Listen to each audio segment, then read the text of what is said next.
Warahmatullahi wabarakatuh. Waalaikumsalam warahmatullahi wabarakatuh.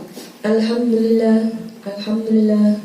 Nasta'inu wa nastaghfiru wa na'udzu billahi min syururi anfusina wa min sayyiati a'malina. May yahdihillahu fala mudilla lahu wa may yudlil fala hadiya lahu. Asyhadu an la ilaha illallah wa asyhadu anna Muhammadar Rasulullah.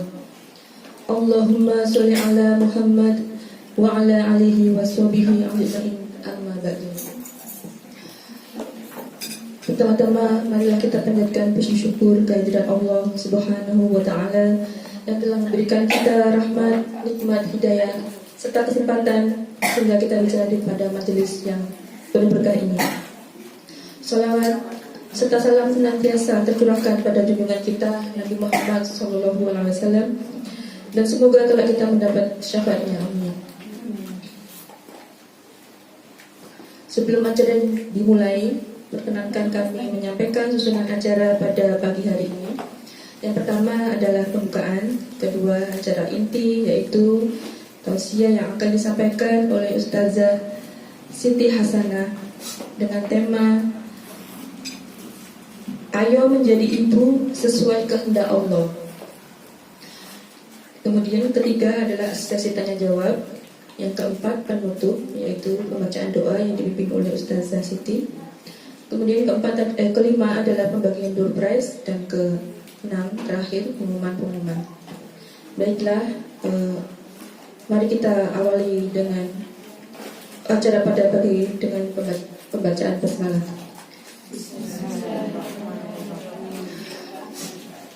Untuk menyingkat waktu, maka kita langsung menginjak acara yang selanjutnya, yaitu tausiah kepada Ustazah Siti Hasanah. Kami persilakan. Bismillahirrahmanirrahim. Assalamualaikum warahmatullahi wabarakatuh. Waalaikumsalam warahmatullahi wabarakatuh. Alhamdulillahirabbil alamin. Alhamdulillahilladzi hadana lihadza wa ma kunna linahtadiya laula an hadanallah. Asyhadu an la ilaha illallah wa asyhadu anna Muhammadan abduhu wa rasuluh. Allahumma shalli ala Muhammad wa ala ali Muhammad kama shallaita ala Ibrahim wa ala ali Ibrahim wa barik ala Muhammad wa ala ali Muhammad kama barakta ala Ibrahim wa ala ali Ibrahim fil alamina innaka Hamidum Majid. Alhamdulillah,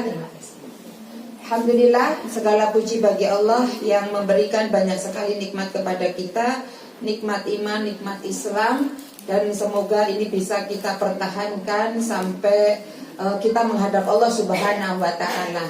Ya, selain NKRI harga mati, tauhid akidah itu harga mati, ya, nggak boleh kemudian hilang dari diri kita sampai kita menghadap Allah Subhanahu wa taala. Salawat serta salam tercurah kepada junjungan kita Nabi Muhammad sallallahu alaihi wasallam, kepada keluarga, sahabat, dan orang-orang yang istiqomah mengikuti sunnahnya. Semoga kita semuanya orang-orang yang termasuk dikuatkan, diistiqomahkan oleh Allah untuk mengikuti jalan-jalan Rasulullah sallallahu alaihi wasallam. Ibu-ibu, kita biasanya Kamis itu tadabbur, ya kan? Kemarin surat apa? Anas. Surat Anas. Harusnya sekarang surat Al-Falaq. Cuman karena ini edisi spesial Desember. Ya, spesial Desember, dan semuanya nanti terambil dari Quran. Ya, jadi seperti itu. Cuma nanti rutinannya itu kita tadabbur. Mulai dari juz 30 yang paling belakang seperti itu. Tetapi ini karena spesial Desember, ada di sana Hari Ibu, meskipun kita nanti bukan berarti menyetujui Hari Ibu, bukan. Ya, kalau saya tanya pun ibu nggak mau sebetulnya. Ibu pengennya ditelepon anaknya, dijenguk anaknya, ditemui anaknya, ditilii anaknya setiap hari apa setiap setahun sekali?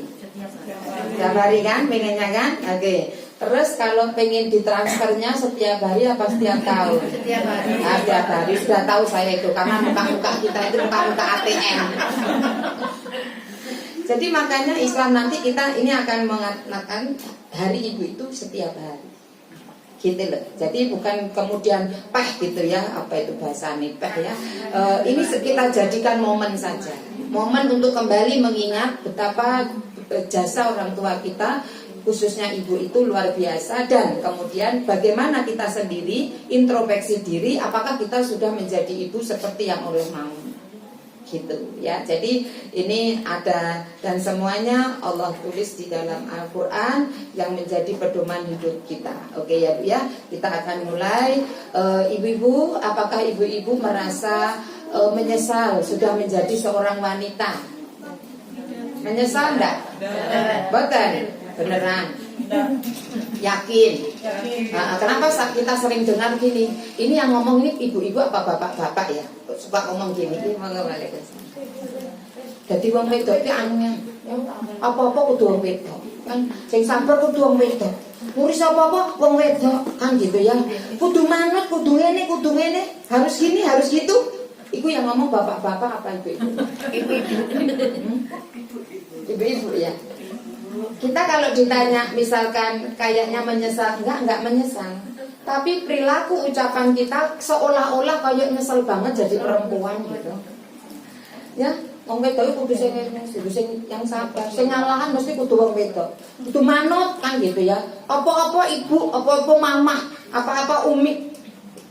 Ya, buang sampah, ya, handuk neng dhuwur kasih. Itu kan rata-rata kok sama ya. Nah, padahal bojone beda-beda. Perilakunya hampir sama, ya seperti itu. Nah, 15 tahun ada ritual rutin gitu untuk kemudian memindahkan ada dari atas tempat itu. Oke. Jadi ini kita sepertinya tidak menyesal, tetapi kadang kita itu kayak merasa kok ngene banget sih jadi perempuan gitu ya. Ibu-ibu, dengan beberapa menit ke depan ini semoga kita semakin yakin dan semakin yakin bahwa Allah ciptakan kita sebagai wanita di dalam agama Islam ini. Jangan pernah menyesal karena apa? Karena Allah memberikan kedudukan yang luar biasa kepada seorang wanita. Ya. Minimal peran kita itu minimal ya. Itu yang pasti bahasanya ya, yang minimal lah. Seorang wanita itu satu dia sebagai anak, dua sebagai istri, tiga sebagai ibu. Minimal, belum nanti ditambah-tambah jadi pimpinan majelis taklim lah, jadi Bu RW lah kan gitu ya. Jadi anggota masyarakat itu nanti tambahan-tambahan. Tapi minimal itu peran kita itu ini sebagai anak, semua kita anak kan. Iya kan? Ibu nggak lahir dari batu metu ngono saka batu ngono ndak kan? Nah, kita ini jadi anak, mesti kita punya orang tua. Kemudian kalau yang sudah berkeluarga kita jadi istri, lalu kemudian kalau sudah punya anak kita jadi seorang ibu. Dan berbahagialah kita sebagai wanita karena Islam memberi kedudukan yang mulia kepada wanita. Dulu di zaman jahiliyah, jadi anak perempuan itu sesuatu aib.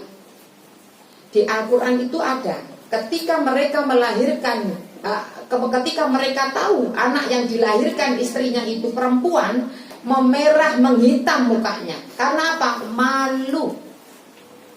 Ya, karena anak perempuan itu aib. Tetapi ketika Islam datang, maka lewat Rasulnya menyampaikan, Allah menyampaikan lewat Rasulnya di dalam hadis itu, anak perempuan itu bisa menjadi tirai, tameng, benteng api neraka bagi orang tuanya.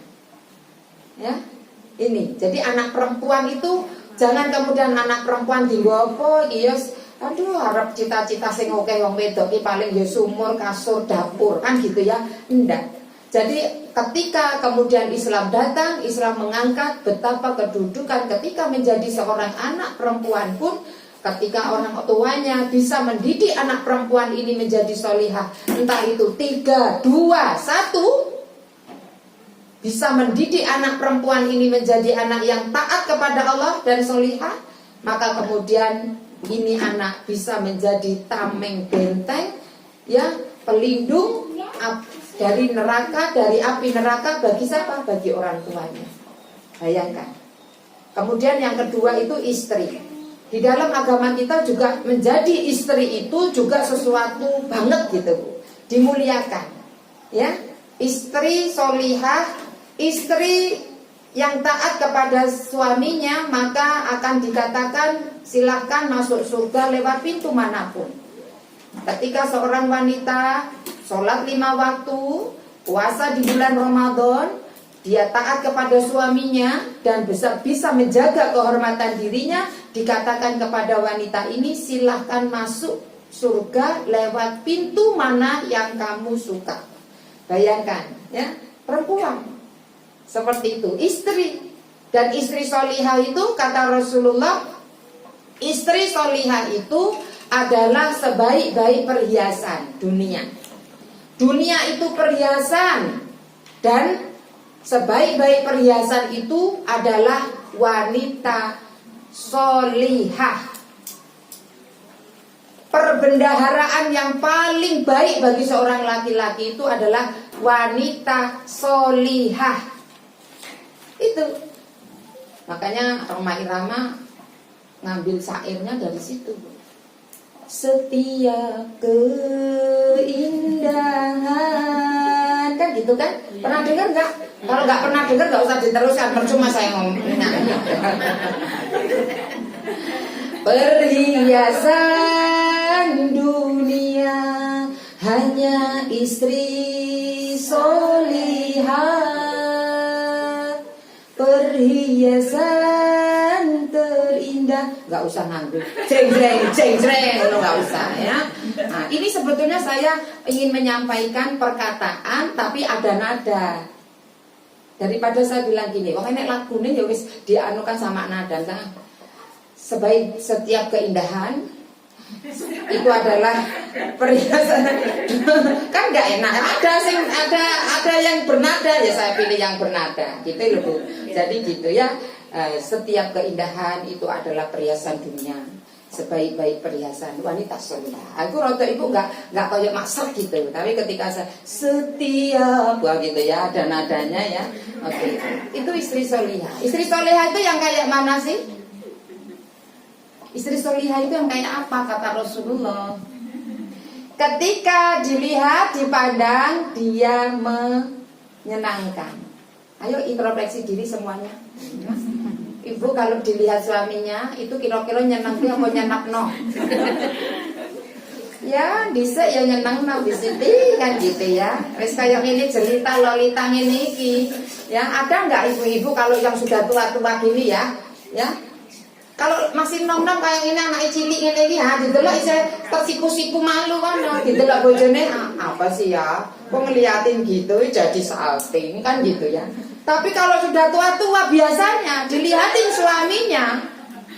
Bojomu, delok kayak ngono, kayak ora tau delok wong ae. Bojomu lali ya, kalau bojone kok delok sampai kayak ngono. Ah gitu. Kalau dilihat tuh menyenangkan. Kaget ya.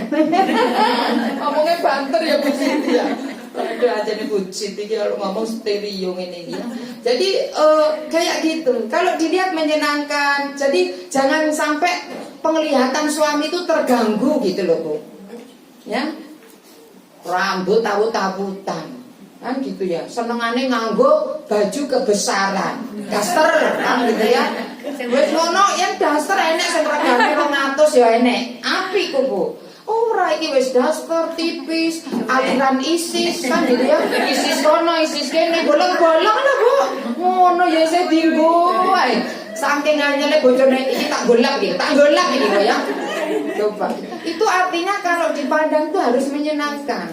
Istri solihah. Ini belum bahas ibu loh ya. Ini wanita tapi istri, kita semua istri. Ya. Ini kalau dipandang menyenangkan, ya Ojo dipandang itu ya ikut tadi. Tuh wis gak ngerti muka yang wis amburadul kan gitu ya. Nah, seperti itu. Kemudian kalau istri solihah itu apa katanya? Kalau diperintah taat Ibu. Ya apa ya Bu Siti. Ya saat itu gampang enteng ya. Kalau tanggal 6 Bu Siti kan gitu ya. Payai transferan ngono ya gampang enteng taat itu. Apa ya? Minum kopi, teh apa? Gak usah ya. Nah gitu ya. Itu kita tawarkan itu. Capek ya. Pijet ya. Pijet ayo pijet. Tapi kalau sudah mau berangkat ngaji ke majelis taklim Yasmin, wes ayu. Wes rapi, tinggal nyangklek tas. Neng di mah ngaji biasa loh, kemis kedua ngaji, kan gitu ya.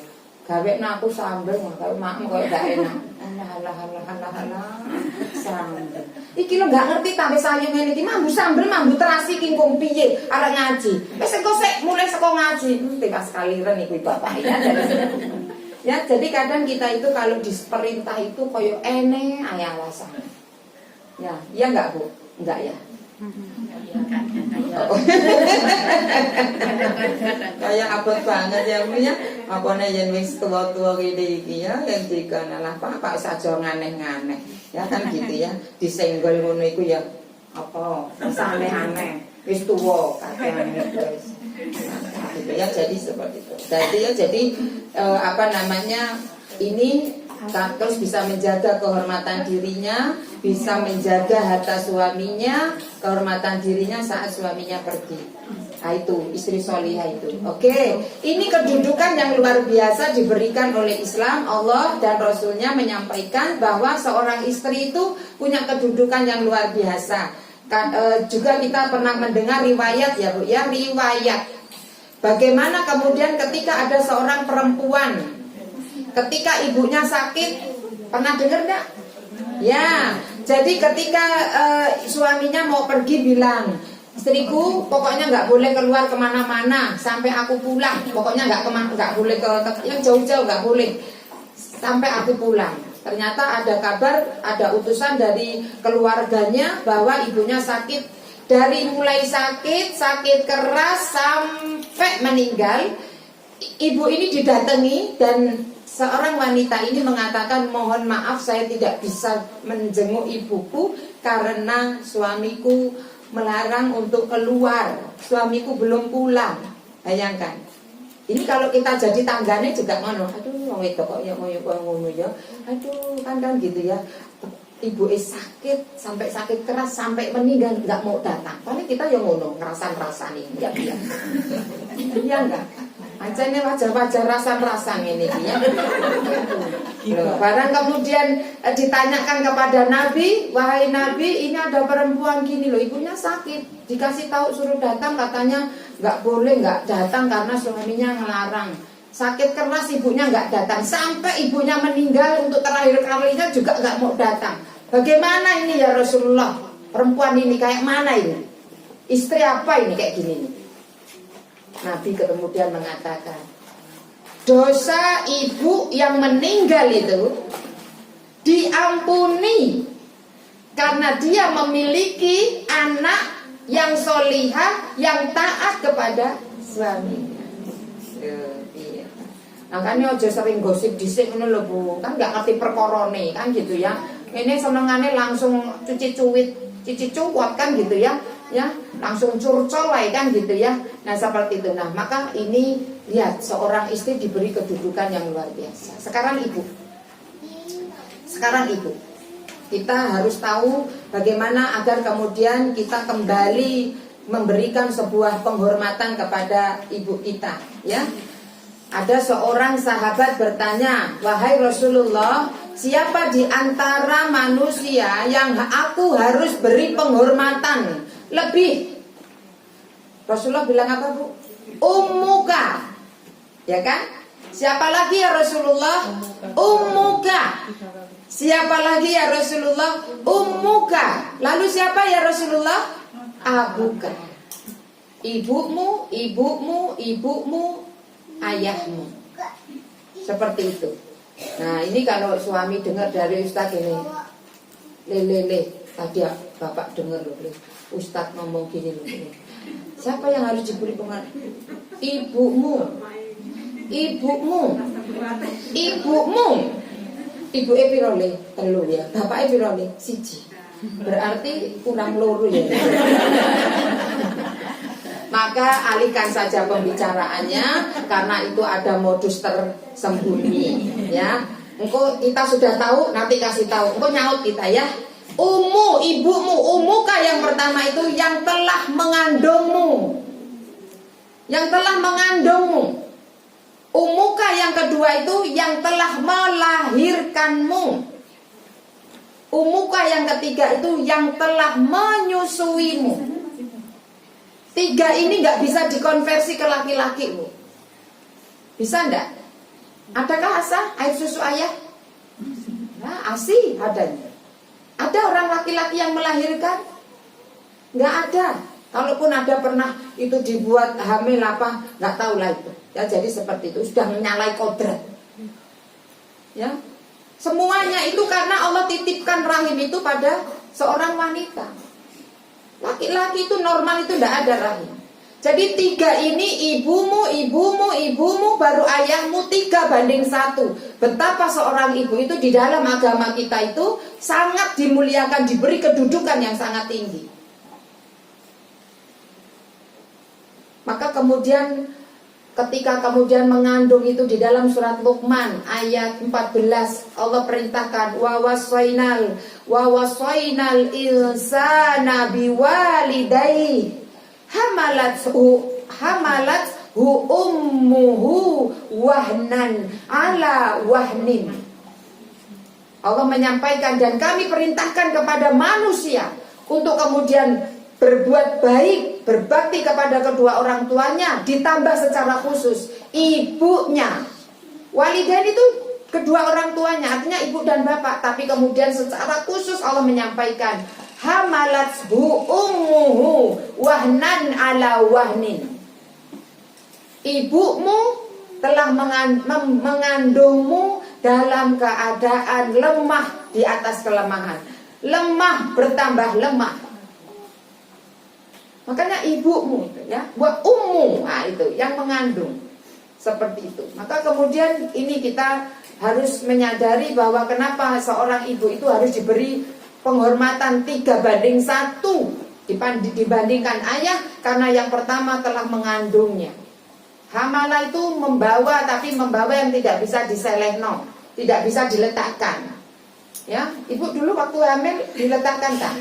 Misalkan mau ke pasar, waduh gawanane oke arep lebaran iki kan gitu ya. Gawanane oke tak salah nesek ya kowe ya nduk kan gitu. Atau enggak kan? Enggak.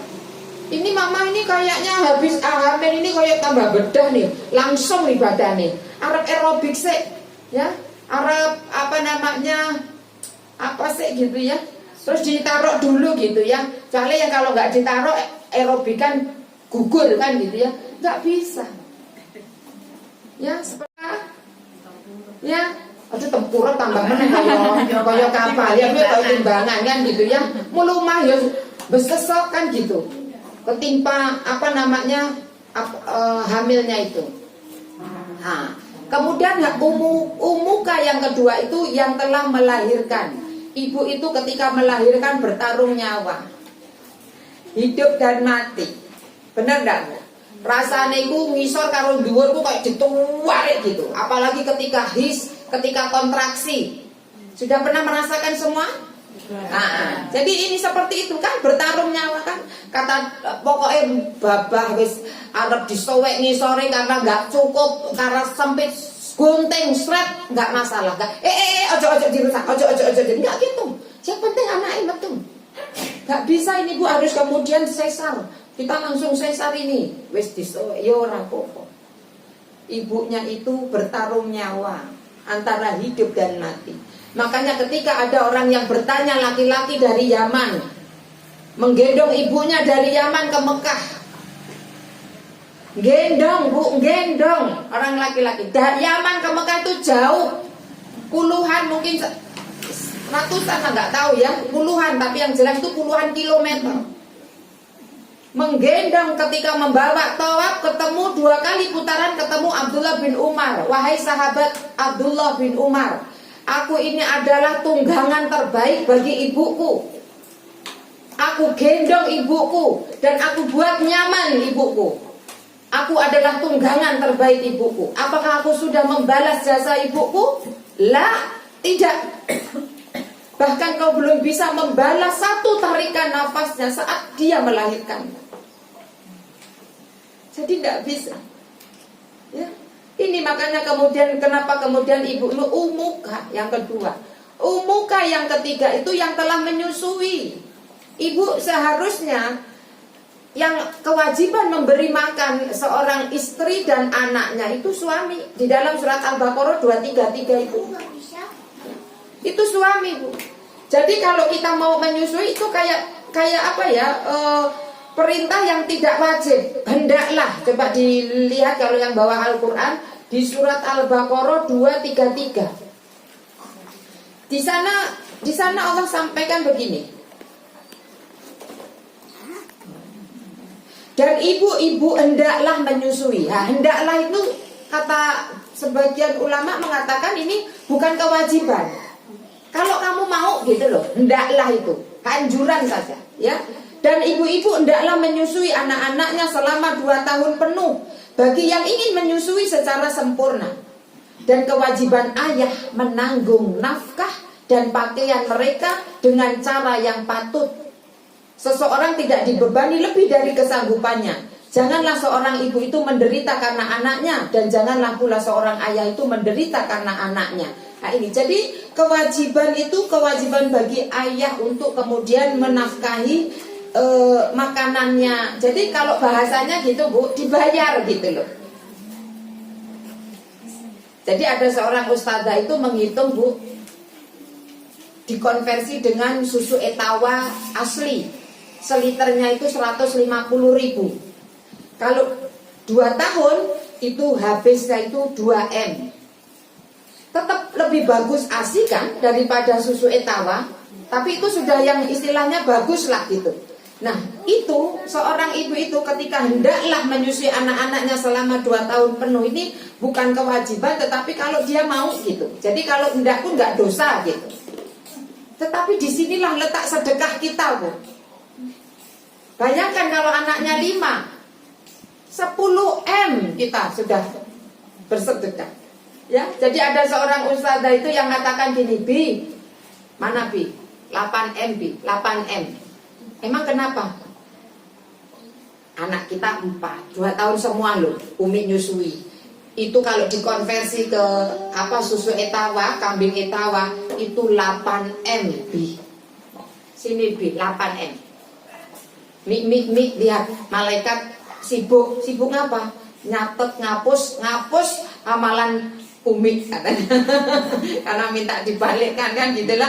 Jadi seperti inilah kita, meskipun kita itu nggak boleh dalam agama kita, tidak wajib untuk mencari bekerja, tapi kita itu sudah bisa bersedekah. Ya, bahasanya itu anak-anak kita itu susui dengan air susu kita itu, kita secara tidak kita sadari kita sudah bersedekah.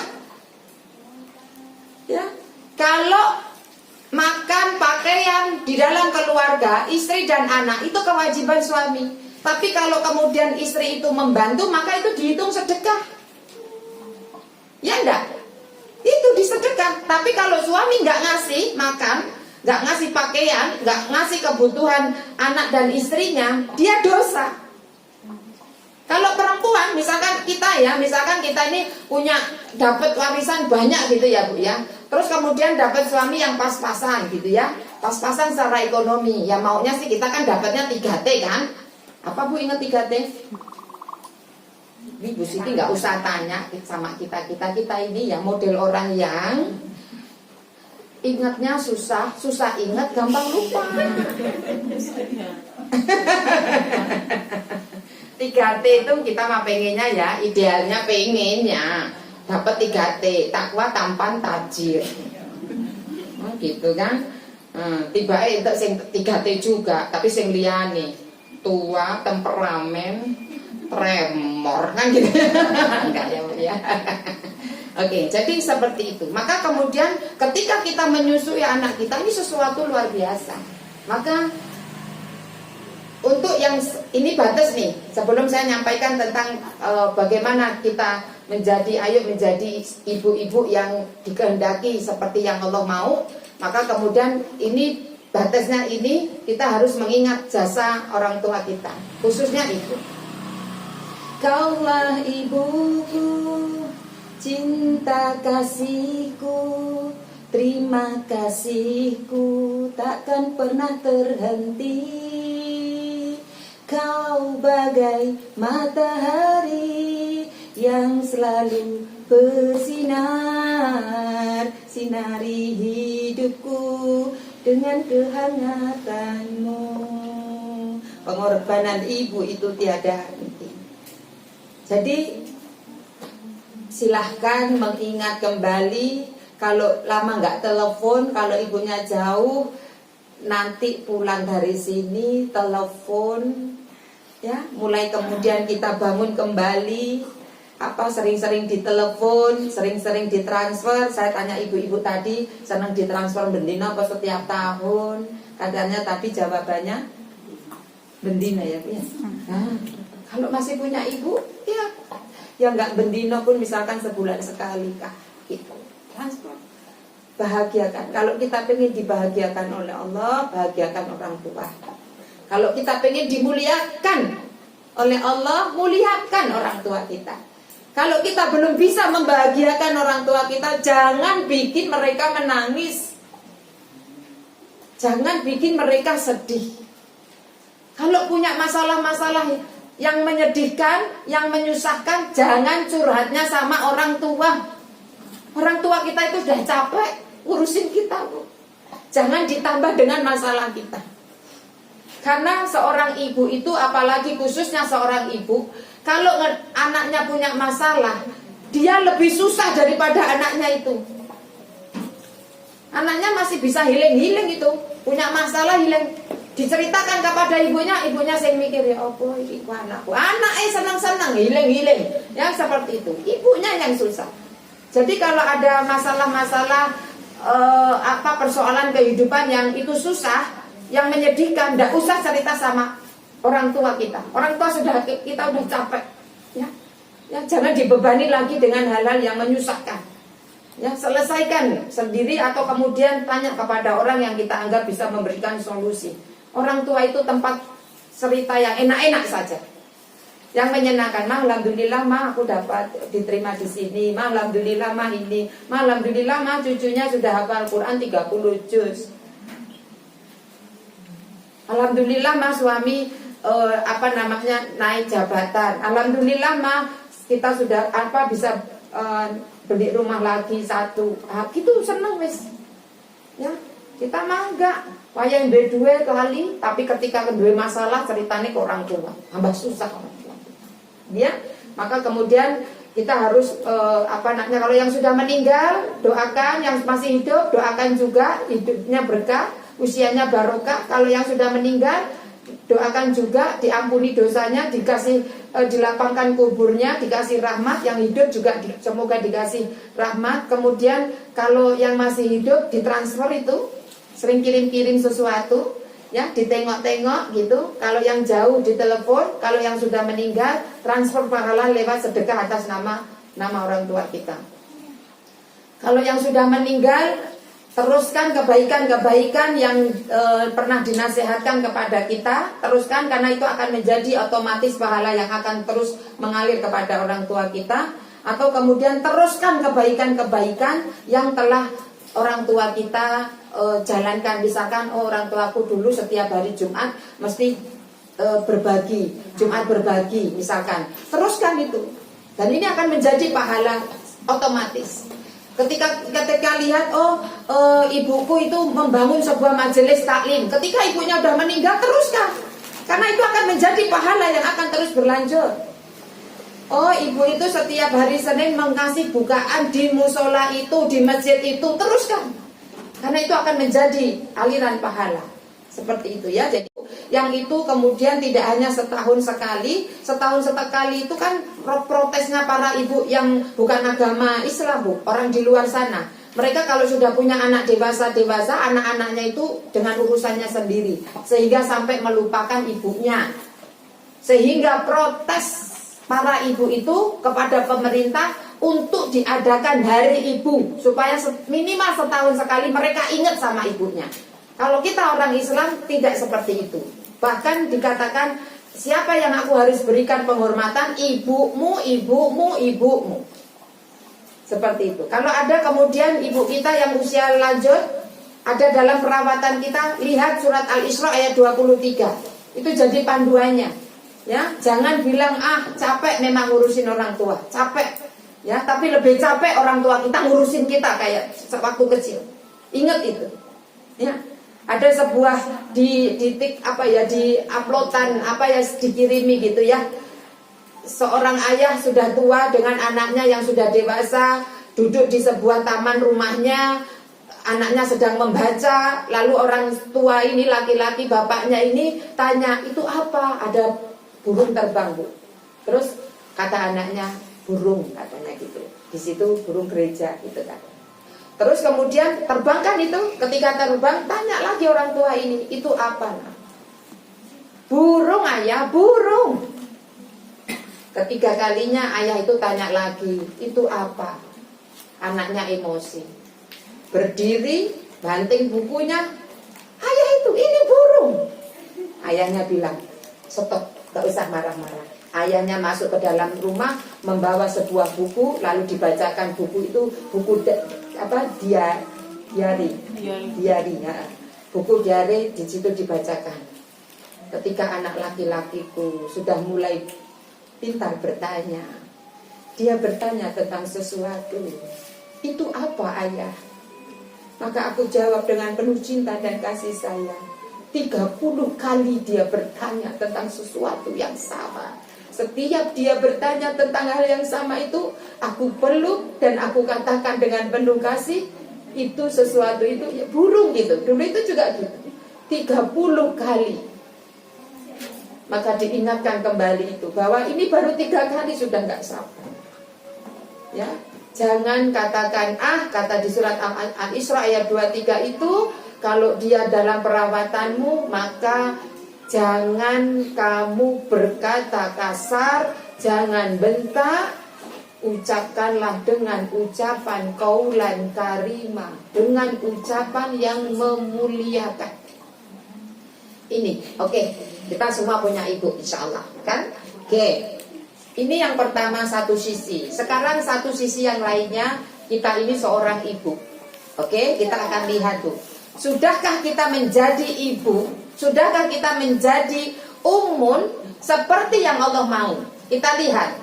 Dari kata ummun itu, kata seorang ahli bahasa, ummun itu mengandung 4 hal, 4 makna, 4 kandungan. Yang pertama itu al-asl. Jadi dari kata ummun itu yang artinya ibu, itu mengandung makna yang pertama al-asl. Al-asl itu artinya sumber, inti, pokok, induk, jantung. Ya. Jadi al-asl itu artinya itu pusat, ya, pusat, pokok, induk, inti, jantung. Itulah kemudian makna yang terkandung dalam kata ummun.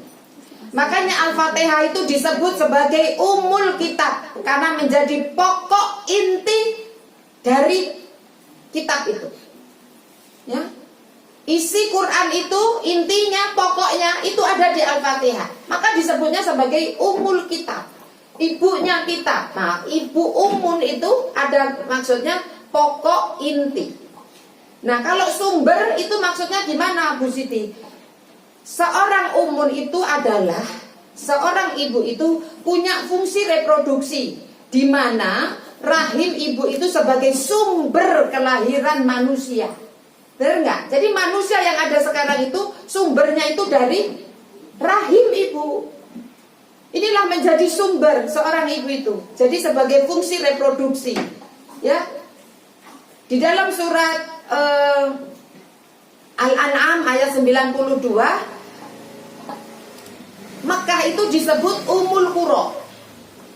Ya, pusat ibu kota. Nah, gitu ya. Jadi Ummul Qura, pusatnya kota, ibu kota. Seperti itu. Nah, ini ya, jadi maka kemudian dari makna al-asal yang terkandung dalam kata umun itu, maka ini menjadikan kita itu, seorang ibu itu harus menjadi jantung di dalam keluarga, inti. Pokoknya kalau ibunya nggak ada, harus alamat itu rumah kayak kapal pecah gitu. Kalau kita pergi seharian, mulai terus piring ada di kamar, segelas aneh neng dindi gitu ya, apa piring-piring itu wis garing-garing gitu ya, nggak ada yang nyuci. Kita datang kayak gitu, berarti kita itu sudah jadi umun, gak iso kan gitu ya. Jadi ibu itu harus menjadi jantungnya rumah. Paham enggak, Bu? Ya kan? Paham enggak? Ya. Kita bisa bayangkan kalau ibu itu meninggalkan rumah karena ada acara, misalkan harus kemana 3 hari, mulai-mulai ya, ojo arep ibu, jangan berharap pulang itu kinclong, apa namanya, itu bisa-bisa Bu, kursi yang tadinya menghadap kiblat itu melakangi kiblat. Ya, wis rono rene ya, wis mbok pating selampiran kan gitu ya. Wis neng dindi itu ya, sendok kotor sampai garing itu tetap ada di kamar itu ya, itu biasa. Jadi kalau kita itu, keberadaan kita itu diperhitungkan di rumah. Mama mau pergi dulu, berapa lama? Nanti gimana nih kalau mama nggak ada? Itu berarti kita udah jadi umun. Ya, itu sudah jadi umun. Kita menjadi pusat pokok inti jantungnya dari rumah itu. Makanya Bu, ketika kita kemudian mau jalan-jalan nih, biasanya ya ibu-ibu itu kan kalau di majelis taklim itu senengannya ini acara ya gitu ya, dan yang hiling kan gitu ya, kemana gitu. Ketika harus nginep ya, misalkan 2 hari atau 3 hari, suami tidak mengizinkan, ibu nggak usah lihat dari kacamata nafsu. Ya. Ngono mesti nggak itu izin. Wis gak tahu ngejak dolin. Iki dijak dolin kalau majelis taklim. Ngono yo gak tetep di ACC. Nah, mbok ngono iku ngrasa ngono ya gak iso ngejak dolin iki wis gen mbok dolin dhewe kan ngono lho. Mbok diizinke. Itu namanya kacamata nafsu, Bu. Kita sedang melihat dengan kacamata nafsu. Jadi kalau ganti nanti kacamatanya dengan kacamata iman. Ganti kacamata, nganggo kacamata pakai iman. Kalau suaminya enggak ngizinkan, oh berarti yang jadi enggak bisa ditinggal. Aku wis jadi umun. Gak iso iki kalau misal kemudian kita pergi. Kalau kita pergi bentar, keluarga rame kan gitu ya. Oh mama dulu ini loh ini semua nasinya dengan ngene iki kan gitu. Nah itu kita udah jadi umun. Bahagialah ya. Jangan malah marah-marah. Ditinggal dikit ae rame kabeh ngono iku. Mbok iso tak kalek nyolok ning ngono iku lho. Enggak usah. Itu jadi kita melihat pakai kacamata nafsu. Lihat aja dengan kacamata iman, berarti kita udah jadi umum. Ibu itu nggak boleh sakit ya Bu ya, kayaknya di rumah itu ya. Bener ya? Nah nggak boleh. Kita meski sakit-sakit tetap aja lihat hordeng miring ya dibenerno kan gitu ya. Ngeluh-ngeluh itu tetap ndelok anak nggak sarapan tuh mlebu dapur ya, walaupun sering ngono iku ya tetep sakit, tetep aja nyaut sapu kan gitu ya. Ya ndak?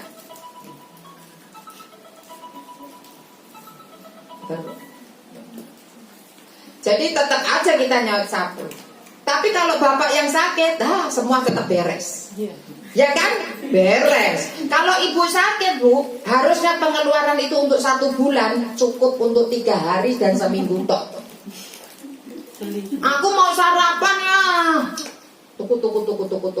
Gabut. Ya, bayangkan sarapan, makan siang, makan malam, gabut tok. Aku seragamku belum disetrika. Laundry. Nah gitu, laundry kan gitu. Ya aku kan belum dijemput, biasanya dijemput sama mama. Grab gampang saya Grab. Iku yang harusnya untuk 1 bulan, entek 3 dina seminggu. Ya. Kalau bapak sakit semua beres. Sedikit ya Pak ya. Sedikit ya Pak. Anaknya harus sarapan sekolah. tak masak dhewe. Sering masak anake iso sarapan, tak terke anake kok ditelak. Terke anake sampai rumah, ayo ya ke puskesmas, ke dokter, tak terke. Pulang dari dokter kayak obate, istirahat bapake, nyakal sapu, nyakal ban. Beres. Gitu kan Ibu? Jadi di kandungan yang pertama ini seorang seorang ibu itu harus apa? Harus tangguh, punya daya juang yang besar, punya struggling, daya juang yang tinggi. Seorang ibu itu harus sabarnya ekstra. Ya, kenapa? Karena kita sudah dididik sebagai pernah mengandung, melahirkan, dan pernah menyusui. Itu masa-masa sulit yang Allah desain bahwa seorang ibu itu harus punya daya juang, kesabaran, harus kuat, jadi hebat sebagaimana Ibunda Hajar, sebagaimana Ibunda Hana, sebagaimana Ummu Musa, sebagaimana Ibu Maryam. Coba bayangkan itu orang-orang perempuan-perempuan, ibu-ibu hebat itu. Asiyah binti Muzahim, istrinya Fir'aun, meskipun dia tidak melahirkan Musa, tetapi itu dalam ibu asuhnya lah bahasanya, itu menjadi Musa. Suaminya ngerti dewe ku kaya ngono bojone Fir'aun. Ini adalah wanita-wanita hebat.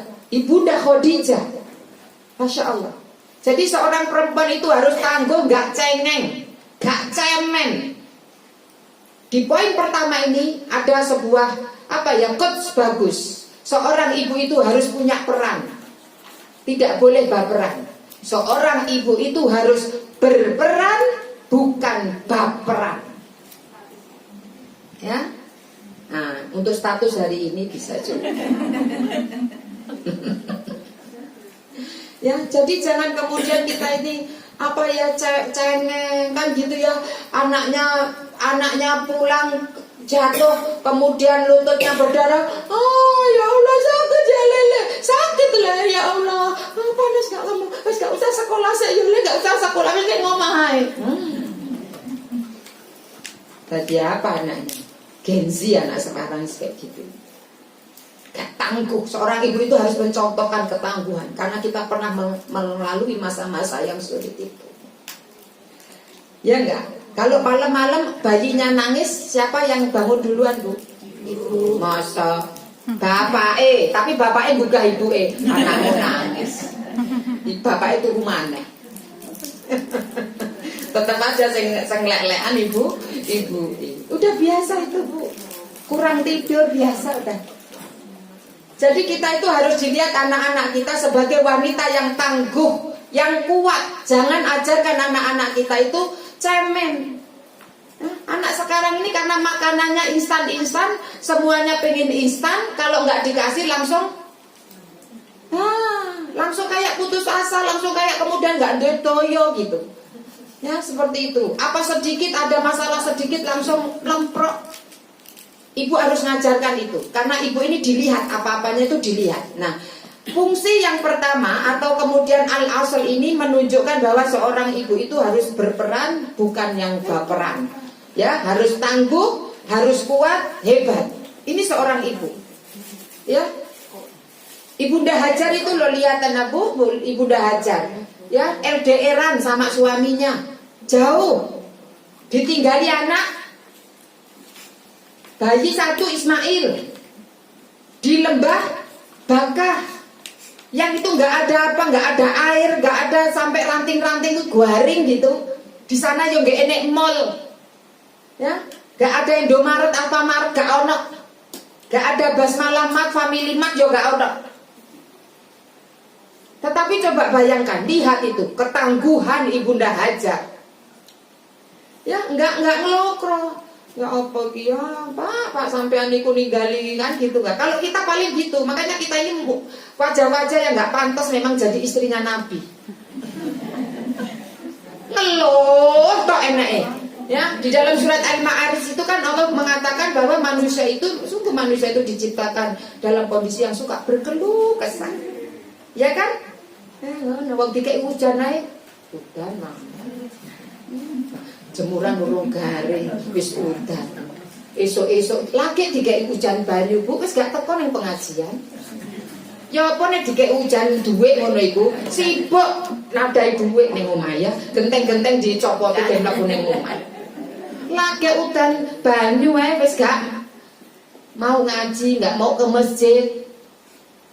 Wis kayak gitu berkeluh. Dikei panas ini Bu, panas ini yo ongkop ini. Semua rame-rame ini. Ini ki udah enak. Gitu pokoknya enak, berkeluh kesah. Ya. Ibunda Hajar seperti itu luar biasa. Jadi nggak boleh gampang ngeluh. Ya. Jangan kita kalau capek aja pengennya seorang se-Indonesia dan sedunia ngerti kalau kita capek. Orang sekarang kan kayak gitu kan? Ya, dipasang di status. Rasanya seperti apa? Sudah melakukan rasanya capek, bisa alhamdulillah bisa meluruskan boyokan gitu ya. Semua apa habis nyetrika, habis masak, habis kepel diceritakan semuanya. Ya. Oke, ini yang pertama. Apa? Seorang ibu itu harus tangguh, punya daya juang yang luar biasa, yang kemudian harus sabarnya ekstra ya. Di dalam surat Toha ayat 132 itu juga Allah sebutkan itu bahwa kita itu harus sabar ya, sabar dalam mendidik anak-anak kita. Dan fastobir, sabar no, nyuruh anakmu sholat itu sabar no, nggak cuma sabar, bukan fastobir, sabar no. Anak kita itu nggak bisa sekali dua kali, nggak bisa, ya nggak. Kalau mau ngitung itu katanya orang psikologi itu kita itu harus 500 kali baru nggak nyampaikan baru enggak, kita 10 kali wis kesel. Ya, aduh, rasanya nih bolak-balik jika ada nih, padahal baru 10 kali. 500 kali Bu kudu katanya, terus diulang seperti itu. Nah, ini ya makanya harus tangguh, sabar, kuat. Perempuan itu hebat. Oke, ini yang pertama al-asl. Yang kedua, al-umun itu mengandung makna. Jadi kalau yang pertama tadi, ayo diintrospeksi diri, apakah kita sudah setangguh Ibunda Hajar, ya, Ibunda Hana, Maryam, punya daya juang yang luar biasa, diintrospeksi, ya.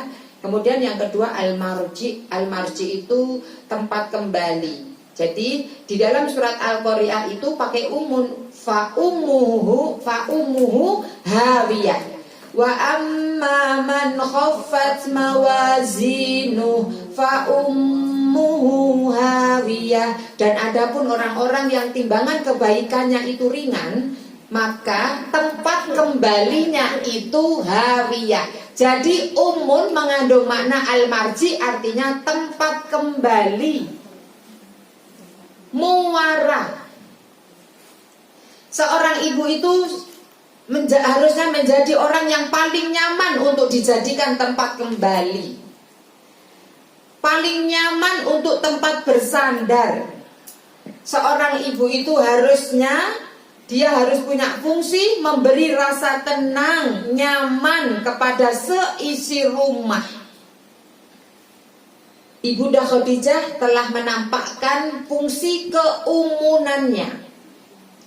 Ketika Nabi kita Muhammad SAW di Gua Hira beberapa hari, lalu kemudian mendapatkan wahyu, melihat malaikat Jibril dalam bentuk aslinya, beliau kemudian punya kayak rasa takut, turun dari Gua Hira itu, lalu kemudian jatuh bangun sampai rumah bilang gini, zamiluni kepada istrinya Ibunda Khadijah.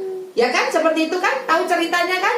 Terus atau artinya zamilun itu bisa selimuti aku, bisa artinya maknanya itu, makna majasnya itu beri rasa nyaman aku.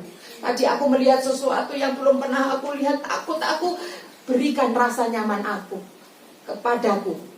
Ibunda Khadijah hadir dengan keumunannya, perannya sebagai umun memberi rasa nyaman. Kalau kita Bu, santai ini nggak pantas jadi istri Nabi, ya Bu ya, balik-balik ngono lagi, ya nggak usah. Suami kita datang dengan mukanya yang dari kantor, kayaknya itu ada masalah, melempar tasnya itu kayak gitu, kita langsung ngecer dengan banyak pertanyaan. Ayah ada masalah ayah? kok mukanya kayak gitu gak biasanya? Masalah apa ya? Di kantor ya? Apa? Seneni ya karo bose ya? Hah? Cerita ya, cerita iki bojomu kan gitu ya. Kowe anggap apa aku iki? Cerita. Kalau ada masalah itu cerita kan gitu ya. Kayak anggap orang lain ae. Wong bojone dhewe ku lho gak gelem diceritani. Siapa tahu bisa memberikan solusi kan gitu ya. Wis kayak gitu. Wis bojone mumet, dikei pertanyaan coba ngomong kayak gitu. Wis tambah nyesek kan gitu. Ini gak memberi rasa nyaman. Kata dokter Aisyah Dahlan itu, seorang suami kalau masuk rumah 5-10 menit itu rodok loading, biarkan, gak usah ditanya apa-apa. Nabi pun ternyata seperti itu, Bu. Ketika kemudian Zamiluni berikan aku rasa aman sebentar, Ibunda Khadijah pun gak tanya apa-apa. Lalu kemudian sebentar udah tenang, Nabi berbicara. Aku melihat gini-gini, aku takut. Memberikan rasa nyaman dengan kata-kata, Allah tidak akan menyakitimu karena engkau orang yang suka menyambung silaturahim. Engkau yang suka membantu orang lain. Nyaman itu. Yang bojone awake dhewe bengi-bengi tanggane duwe gawe. Terus kan biasanya suwiku ning jaba ku. Mulai napa mulai ya? Aku kayaknya masuk angin. Nah, ngono iku tuwa ya. Gak ngerti ya, gak ngerasa yen wis tuwa. Mulai njaluke gur diblonyoi, dikeroki. Yen urung ngono iku ya pasti urung mulai. Ngono wis gak ngono ya. Kan ini gak memberinya rasa nyaman. Anak kalau kemudian tidak pulang ke rumah ketika ditanya, Mas, jam 9:30 kok masih di luar? Kok belum pulang? Nanti pulangnya kalau nunggu mama, ibuku sudah tidur. Biasanya tidurnya 10:30. Lah kenapa? Kalau masih bangun, wis pokoknya muni tok iku kan gitu ya. Nah ini nggak memberi rasa nyaman. Sudahkah kita memberi rasa nyaman kepada anak-anak kita? Apakah kita ini ingat Bu, anak-anak kita tuh nyaman kalau sudah ngedenger ibunya. Ingat ya, ketika dulu anak-anak kita sekolah pulang ke rumah, itu yang dipanggil disebut namanya itu siapa? Nah, sing digoleki ibu. Bu, Ma, sak bojo-bojone awake dhewe ya ngono. Mlebu omah iku sing digoleki ya, Ma, Mi, Bu, urung dijawab, isih terus muni.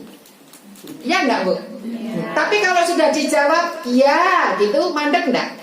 Iya, udah tenang Bu, nyaman. Pokoknya ngrungokke suara niku tenang. Oh ya nek nang omah, tenang. Ya, suami saya dulu gitu juga awal-awal gitu. Mi, asal di bawah tangga, meneng ya, tak godani Bu memang. Belum dijawab isih muni. Mi, diam aja. Mi, ketika saya bilang ya, baru diam. Padahal ketika saya bilang iya ngono ya ora apa-apa. Ora apa-apa. Ya. Apa-apa ya enggak kan gitu ya. Ayem ae. Udah bilang ya. Dah tenang dah. Anak-anak itu juga gitu. Ketika manggil gitu kita di dapur itu ya kan gitu. Mi di dapur, mama di dapur gitu ya sudah diam. Dia ke kamarnya sendiri.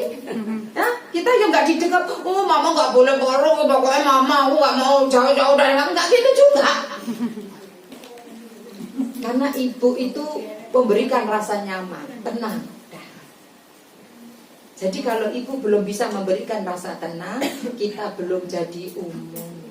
Anak nggak betah neng omah berarti kita belum jadi umum. Bojo-bojone awake dhewe senengane cangkruan, ya, neng kafe daripada mole, ya kan gitu. Berarti kita belum jadi umum. Kuncinya yang di nomor 2 ini Bu, cinta. Kasih sayang. Kita harus berikan seisi rumah itu dengan kasih sayang dan cinta yang luar biasa. Karena orang itu kalau ngomong dengan cinta dan sayang itu beda kalau kemudian ngomong dengan kebencian. Gak usah juga bilang ngomong gini setiap hari ke suami, ke anak-anak. Mama itu paling mama itu sayang sama kamu. Makanya mama nyuruh gini. Mama itu sayang. Ngono tok. Iki anake ngene. Sayang bendino gepak ini. Kalau kita sayang itu enggak perlu kemudian banyak mengatakan sayang. Karena orang-orang yang kita cintai itu enggak perlu kita itu ngomong sayang. Yang penting bukti. Dan orang-orang yang membenci kita enggak perlu itu. Ya enggak?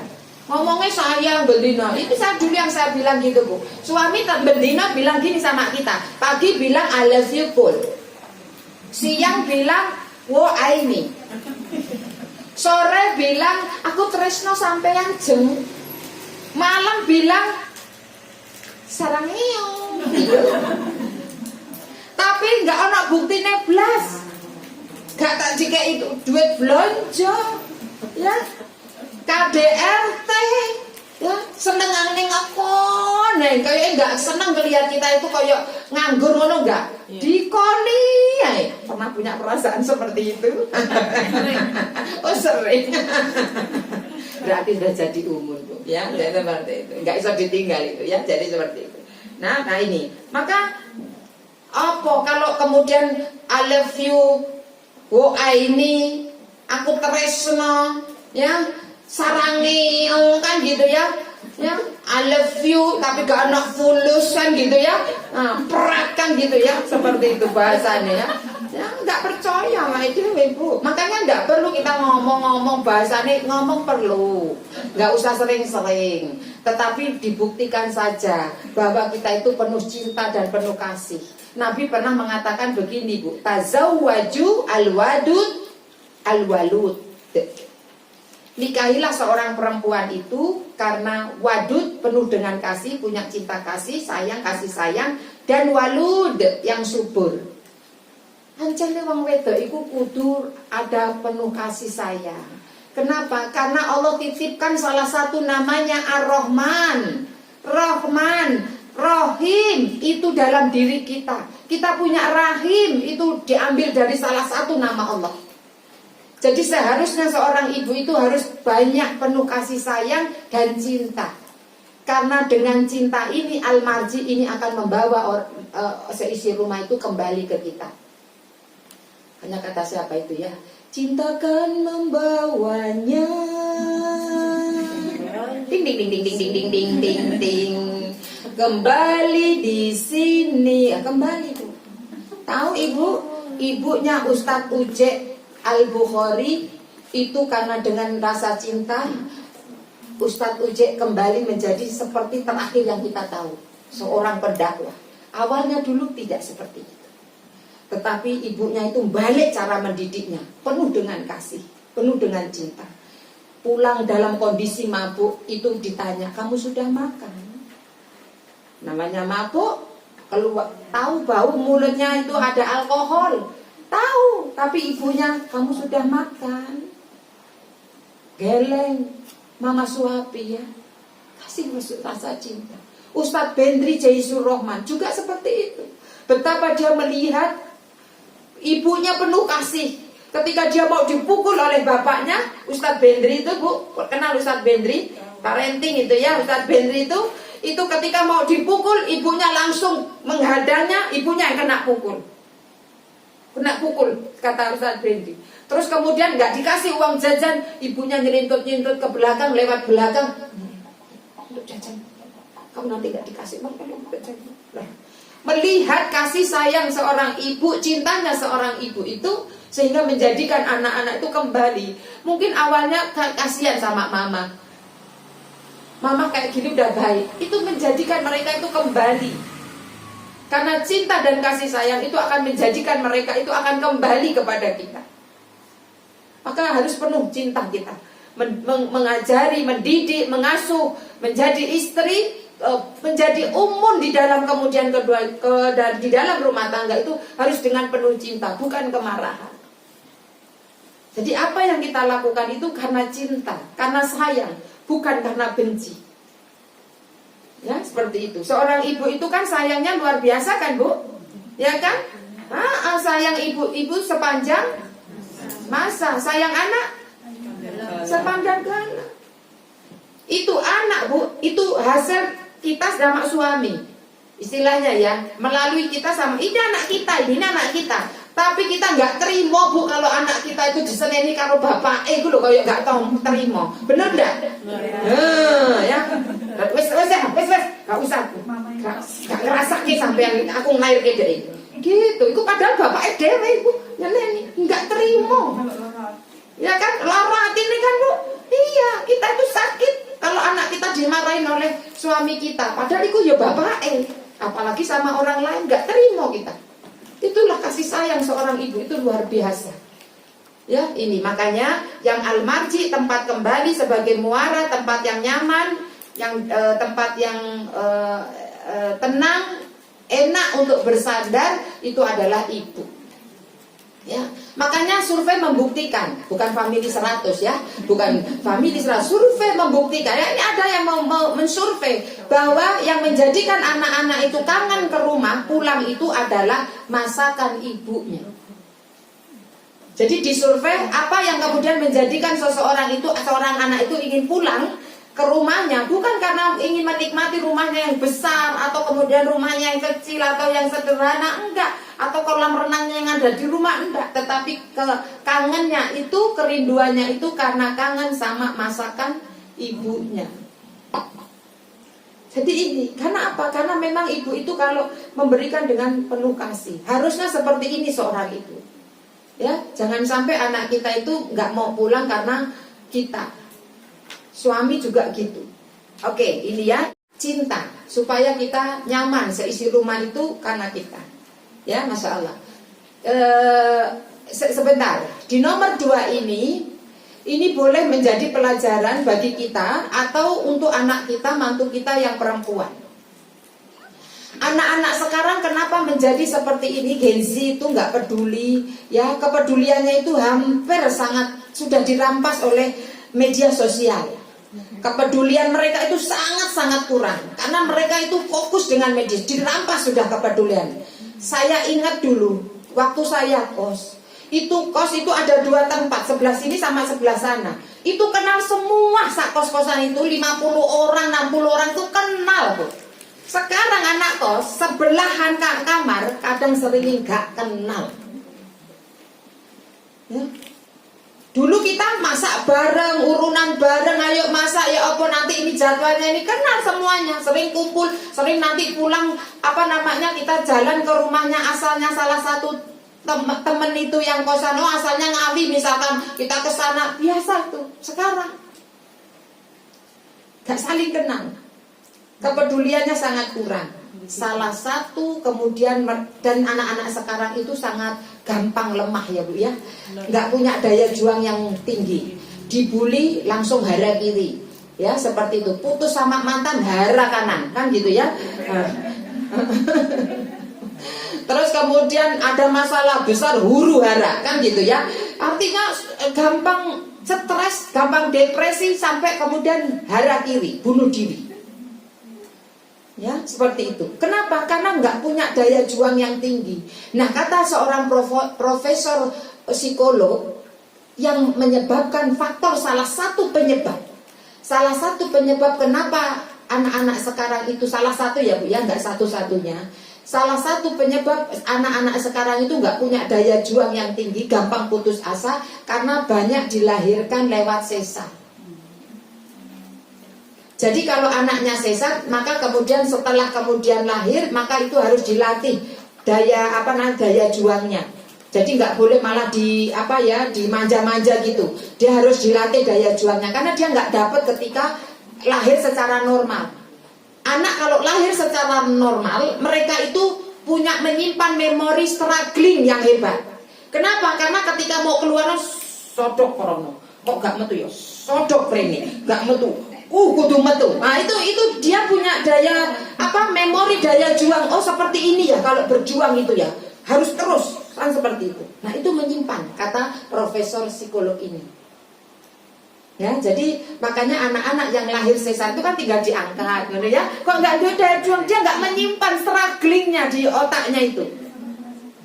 Seperti itu. Kalau orang yang lahir normal itu kayak gitu, kadang ibu ngertiin, kan gitu, dia dorong kan gitu ya, seperti itu. Nah itu punya daya juang yang tinggi. Terus yang kedua, anak-anak sekarang itu begitu lemah secara mental, dalam artian itu gampang putus asa gitu, cepat depresi, cepat stres gitu.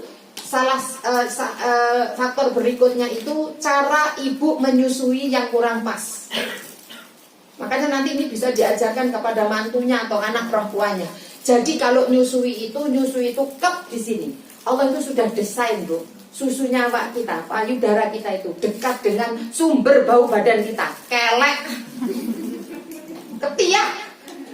Itu kan sumbernya di situ kan. Nah itu, jadi ketika kemudian anak itu menyusu, dekatkan gitu. Ojo ngene, karo nonton drakor, ngene karo WA-an, YouTube-an gitu ya.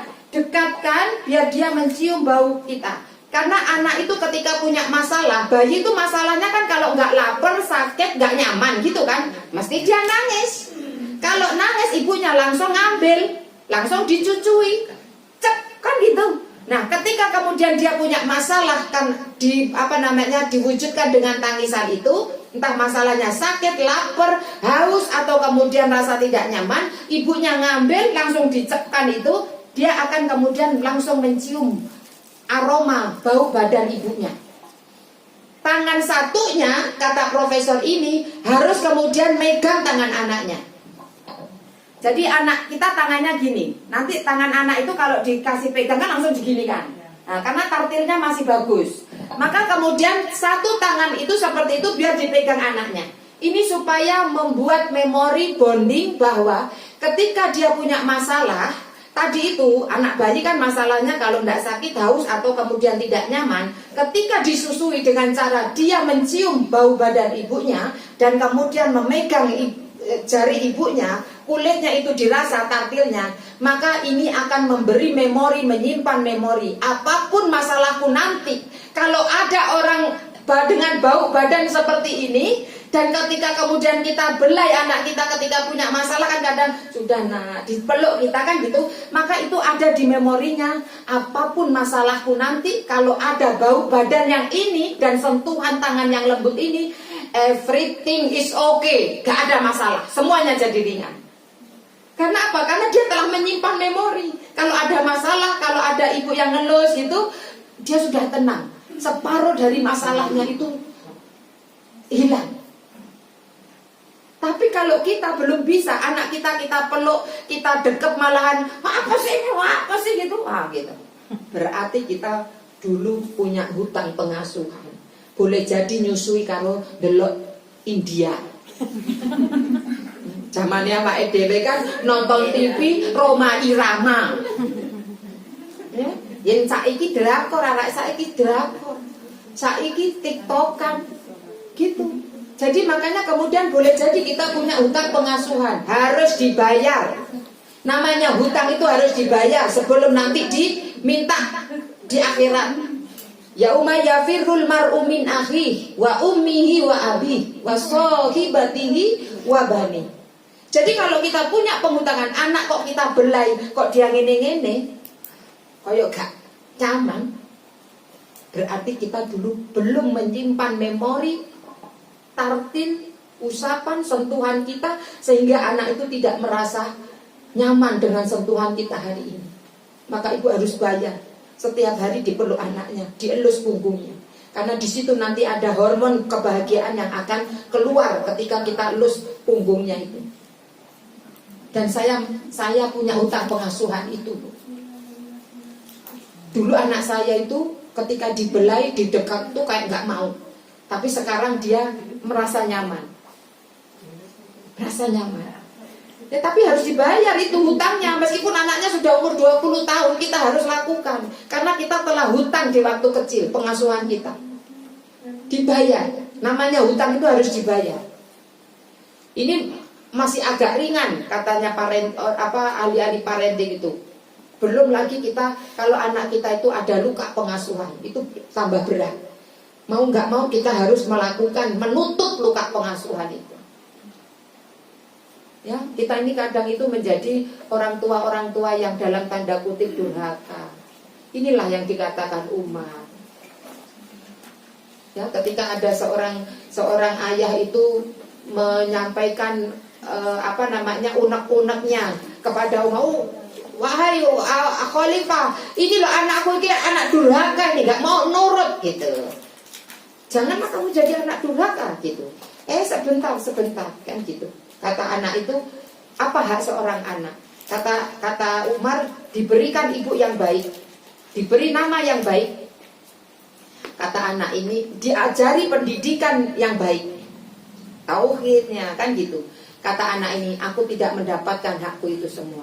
Lalu Umar mengatakan kepada bapaknya, kamu mau laporan anakmu durhaka, ternyata engkau menjadi orang tua yang durhaka. Karena kamu tidak memberikan hak anakmu. Jadi tidak hanya anak yang durhaka, orang tua pun ketika tidak memberikan haknya kepada anak, dia menjadi orang tua yang durhaka.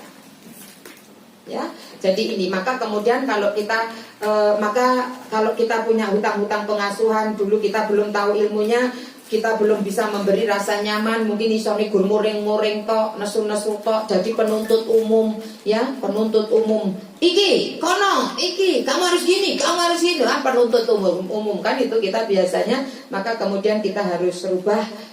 Kita harus pakai cinta, harus kulaan cinta yang banyak, kasih sayang yang luar biasa.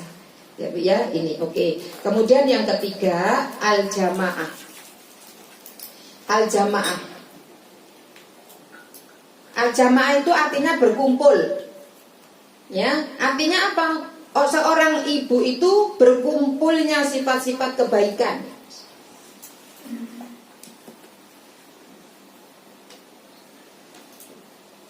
Seorang ibu itu harus berkumpul sifat-sifat kebaikan, sifat-sifat keteladanan, sifat-sifat apapun itu yang bisa dicontoh kebaikan oleh anak-anak kita. Ya, jadi anak-anak kita itu akan mendownload ibu apa yang kita lakukan. Maka apa yang kita lakukan itu harus contoh-contoh kebaikan. Anak-anak itu diam, tapi dalam diamnya dia merekam, mendownload. Yang downloadannya ini nanti akan dijadikan aplikasi dalam kehidupannya kelak. Tinggal buka aplikasinya. Mama kalau marah, mama kalau lagi punya masalah, piring terbang. Ya, oke, di-download. Ini nanti dijadikan aplikasi. Saat nanti dia punya masalah ya kayak gitu. Seperti itu. Maka jangan heran ada istilah buah itu jatuh tidak jauh dari pohonnya. Jadi seperti apa anak kita? Kita punya saham. Makanya jangan kemudian gampang marah sama anak itu. Ya, gampang marah karena sebetulnya disadari tidak disadari. Anak-anak kita itu mendownload, mengcopy, merekam, mengcopy paste apa yang kita lakukan. Mereka dengan diamnya itu melihat. Makanya oleh karenanya seorang ibu itu harus berkumpul sifat-sifat kebaikan. Jadi yang dilihat itu, oh mama kalau punya masalah banyak ngaji, kan gitu. Oh mama itu kegiatannya pengajian. Kalau yang dilihatnya, oh mama ini senengane ngemol, ngemil karo ngomel, kan gitu ya di-download. Ngemol, ngemil, ngomel kan di-download kan gitu ya. Seperti itu. Neng ngemol, ngejak neng ngemol anake, ngemol, neng ngemol. Terus kemudian, aduh barang-barang kok ya ngene iki ya ora kok kabeh ganti rego ngene iki. Dhisik duit sakmene entuk oke saiki ngomel ae sepanjang jalan. Ya seperti itu. Terus karo ngemil. Itu makan ngemil lah gitu ya. Ah ini di-download. Hati-hati loh ibu-ibu itu. Ya, karena ini kita itu harus menjadi berkumpulnya sifat-sifat kebaikan. Ibu itu harus punya kasih sayang yang luar biasa tadi ya, ini kan sifat kebaikan. Dan ibu itu sudah biasa ya Bu ya. Menahan rasa itu biasa ya. Menahan lapar biasa ya. Menahan letih biasa ya.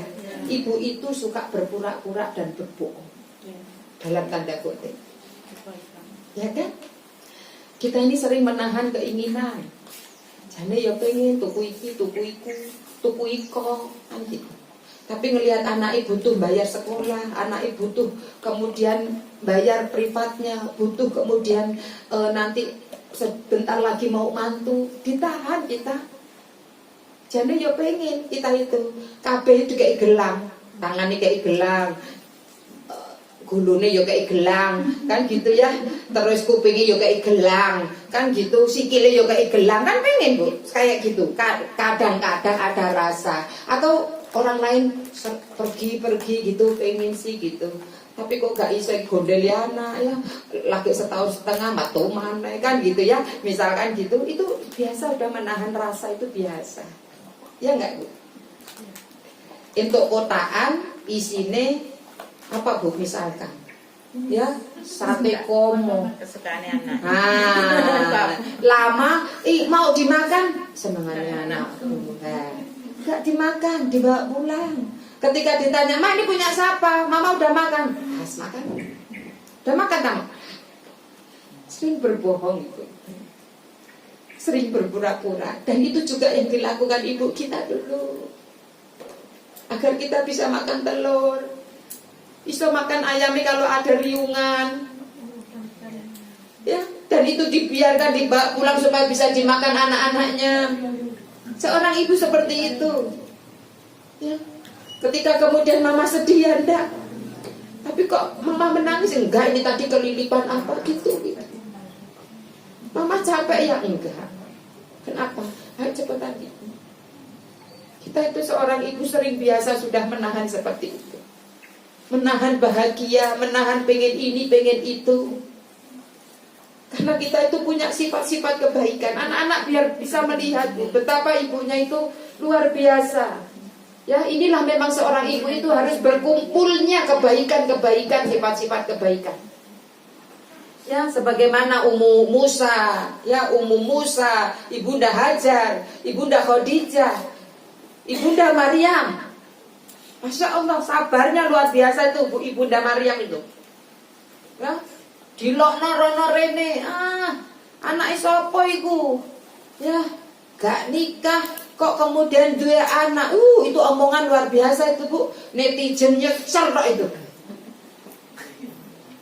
Makanya kemudian Allah nyuruh kamu pergi ke sebuah pedesaan yang sepi.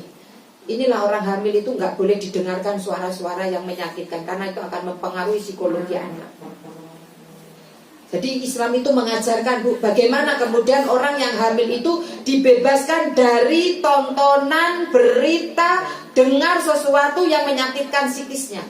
Saiki malah hamil-hamil mager karo nonton drakor, nangis-nangis dhewe, gak bagus untuk psikisnya. Makanya anaknya dadi ngono mlempem kabeh niku. Ya, jadi seperti itu. Maka kemudian ini seorang ibu itu harus kemudian membangun branding Bu. Nah, di poin ketiga ini seorang ibu itu harus membangun kesan, membranding dirinya itu orang baik. Orang baik. Sebagaimana Nabi kita Muhammad SAW itu sudah membranding dirinya dari 0 sampai 40 tahun. Itu membranding dirinya berkesan kepada orang lain, sehingga orang lain itu memberi gelar Al-Amin. Jadi kita seorang ibu itu harus membranding diri kita, memberi kesan baik sebelum berpesan. Senengannya kita itu enggak memberi kesan, enggak memberi contoh, tapi nyuruh-nyuruh tok senengannya. Adan, sholat cepet, Bu inginin. Isih sholat, udah mau komat. Masih di situ, gitu. Tapi cekelannya HP, deloknya TV. Itu anak akan mendownload loh Bu. Nanti jadi besarnya itu orang-orang yang senangnya hanya memerintah, tetapi nggak melakukan apa yang kemudian diperintahkan. Kan ini bahaya. Ya, dalam surat As-Saffat di dalam Al-Quran tuh, mengapa kamu tidak melakukan apa yang kau katakan? Nah, ini nyontoh ibu Ibu senengannya ngekon-ngekon, tidak memberi kesan, tapi senengannya berpesan loh.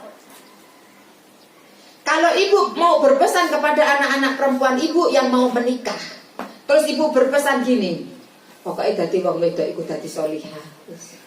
Ya, tadi itu kalau dipandang suaminya menyenangkan, diperintah taat. Tapi dia ketika yang ngomong ini ibunya, dia lihat dari sejak kecil ibunya kalau dipandang bapaknya ngamuk-ngamuk, yang dikon ngelawan. Dia tidak memberi pesan yang baik, tidak memberi kesan yang baik terhadap itu. Ketika kita berpesan itu kadang mental. Seperti itu. Sebetulnya Bu, tugas untuk memerintah, menyuruh, sebetulnya ya, kita itu dengan penuh kasih sayang saja, kemudian ayo mengingatkan saja. Tetapi perintah itu sebetulnya ada di suami, bapak. ternyata saya dengar juga ya dari Ustadz Bendri itu, katanya ada penelitian di Jerman, suara ibu itu kalau nyuruh anaknya, ngekon anaknya, sekali apa bolak-balik? Bolak-balik ya. Itu di penelitian itu seperti anjing bulldog yang gonggong. Seorang ibu itu, karena warna suaranya itu sebenarnya gitu aja. Jadi anak kita itu udah biasa, biar berlalu gitu aja. Makanya itu dari suaranya itu nggak berat kita itu. Jadi udah kayak biasa gitu Bu. Jadi jangan mengambil ranahnya suami. Makanya kita seringkali begini. Wis layang, wah anakku kok angel dikandani, wis bolak-balik ngekon enggak manut. Bapaknya bilang gini, mandi. Nah itu langsung mangkat tuh. Karena suara bapak itu didesain seperti auman harimau. Auman harimau itu sekali apa bolak-balik? Sekali dong, gak ada sama harimau itu ngamen. Bener gak ada. Gitu. Jadi di telinga anak itu bapak kalau ngomong itu seperti itu, kayak mandi langsung. Berat gitu, mandi, anak langsung tak gitu. Kalau ibunya saya ngomong, kayak mau tadi anjing menggonggong kapilah berlalu. Jadi kalau kita kemudian kayak kebijakan-kebijakan, aturan-aturan, itu suruh nyampaikan bapak. Nah kita itu mendampingi. Ayo, ingat ayo kak, cepat ini udah itu apa namanya, udah adzan. Ayo, bapak bilang apa? Kan gitu ya, seperti itu. Nah itu gitu fungsinya. Jangan mengambil ranahnya bapak. Jadi ya itu sambil kayak berlalu gitu aja. Kayak gua gitu aja itu Bu. Ya. Nah ini ya. Jadi seorang ibu di poin ketiga ini apa Bu? Membangun kesan. Jadi berkesan dulu untuk anak-anak kita. Oh mama begini ya Allah, mama itu sabar kalau ngasih tahu terus dan dengan suara lembut. Nah gitu ya. Sentuhlah dia tepat di hatinya. Kau akan miliki dirinya seutuhnya. Gitu. Ya. Jadi pakai hati gitu ya. Disentuh. Ayo Kak. Sentuh. Enggak ojok wow gitu aja. Ya, disentuh hatinya itu dengan apa? Karena kita punya sifat-sifat kebaikan itu tadi ya, memberi kesan sebelum berpesan ya, harus baik dulu Bu, sebelum kita nyuruh ini nyuruh itu, kita dulu lakukan ya. Kalau kita mau nyuruh anak kita baca Quran, maka kemudian kita contohkan kita sedang baca Quran seperti itu. Jangan kita nyuruh anak baca Quran, kitanya megang HP, YouTubean, malah TikTokan. Nyuruh anak menghafal, kita nggak bareng-bareng menghafal, tapi kita baca Quran. Kan ini nggak sinkron, nggak nyampe nanti pesannya, karena kita tidak memberi kesan dulu. Ya, kita senengannya cuma gini dong. Apalan ngono aja nggak apal-apal, lagi 5 ayat nggak apal-apal. Kemarin dibolak-balikin kan gitu. Padahal itu kalau diadu Bu, di lomba ibu sama anak, itu cepetan anaknya. Anjir awak iku gaya tok menang tuwa tok awake dhewe iki. Ayo coba jadi itu introspeksi diri kita. Apakah kita sudah membranding diri kita, memberi kesan baik kepada anak-anak kita sehingga ketika kita menyampaikan itu masuk kepada hatinya. Ya, jadi seperti terakhir. Ini waktunya tinggal 10 lagi menit. 45 ya, Bu. Oke. Adin itu artinya agama, Bu. Agama itu menjadi referensi, rujukan, menjadi adin itu kan agama artinya. Nah agama itu kan rujukan, referensi, panutan, prototip kebaikan, itu agama. Agama itu kita jadi rujukan Bu. Misalkan gini, oh kita makannya kayak apa ya menurut agama? Oh makannya pakai tangan kanan sambil duduk berdoa dulu. Itu kan ngerujuknya ke agama. Oh, cara berbisnis ini gimana ya menurut agama? Itu ibu itu harus menjadi pusat informasi, referensi, rujukan semua yang ada di rumah itu, di rumah tangga itu, ibu itu rujukannya, referensinya. Ngerasa nggak Bu udah gini? Ngerasa kita ini. Pokoknya kabeh saisi omah, kalau tanya ada nyari barang, pokoknya passwordnya 1 ibu pokoknya. Teko ono ibu lah ngerti ning dinggo. Sak bapak golek gunting ngono iki ya. Guntingnya mana Toma? Itu lho Pak, di atas lemari di tempat biasanya. Endi gak ono, padahal geser sithik rene ngono lho. Endi gak ono, ngono ku kok gak ketok ya Bu ya. Nah, baru tahu ilmunya kita bahwa bapak-bapak itu memang gini, ngerucut. Kalau kita lebar. Jadi setelah tahu ilmunya itu kita nggak marah-marah lagi. Dulu Mak sempat bilang gini, ya Allah, ngono ku senengane gawe kerjaan ngono lho. Ning kono mesti gak tahu ketemu kalau cari barang. Ya, senengane ku kok gak gelek, gak iso kalau kita itu nganggur sithik gitu itu. Mesti dikon. Kan gitu. Nah, ini enggak, ternyata sudah tahu ilmunya, kita itu lebar. Jadi kita tahu tempatnya. Kita itu Bu kalau ketoke matanya itu goreng ayam. Enek tikus lewat iku yo ngerti, apa iku mau sing lewat. Ngono iku yo ngerti. Padahal ini gini. Ya enggak? Nah, kita itu multitasking. Ya enggak?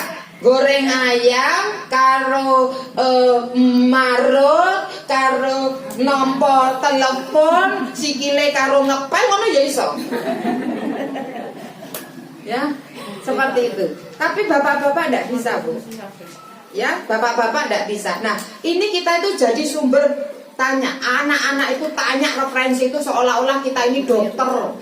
Ma ini sakit, dikasih apa ya? Seolah-olah kita itu kayak sarjana kedokteran, lulus kedokteran. Ma aku kalau masak itu kok nggak seenak mama ya? Seolah-olah kita itu kayak muridnya Chef Juna. Pokoknya semua itu tanya ke kita, bener nggak? Kaos kaki ya tanya, ma kaos kakiku mana? Kaos kaki yang warna apa? Yang warna hitam itu loh di loker nomor 2, loker yang nomor 2 dari atas paling kanan masuk ke dalam siti rogon niku ene. Itu tuh apa? Kita mah bukan sekelas Ustadz Hadi Dayat ya Bu ya. Ustadz Hadi Dayat mah ayat. Kita mah seputar topi, dasi, baju, ya celana, kaos kaki kan gitu ya. Apa? Ya kadang suami kita, anak-anak kita itu tersesat di rumahnya sendiri. Kon sendok iku lho ya gak ngerti kon jipuk nih. Sendoke ndi to mah? Ngono ya kon jipuk nih. Kan tersesat di rumahnya sendiri kan. Orientasi sik ya Bu ya, harus dikasih orientasi sik ya.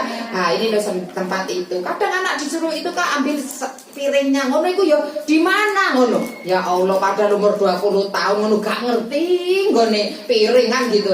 Ya Allah, kan gitu ya. Nah, ini maka kemudian seorang ibu karena menjadi referensi, pusat bertanya, seorang ibu itu harus cerdas. Tidak boleh berhenti belajar. Seorang ibu itu harus membenarkan apa saja yang datangnya dari Allah. Supaya ketika anak kita bertanya, maka kita akan bisa menjawab dengan benar sesuai dengan apa yang Allah turunkan. Gak ngasal jawabannya. Gitu, maka seorang ibu itu harus membenarkan semua yang datang dari Allah. Nanti dilihat di dalam surat Al-Maidah ayat 75.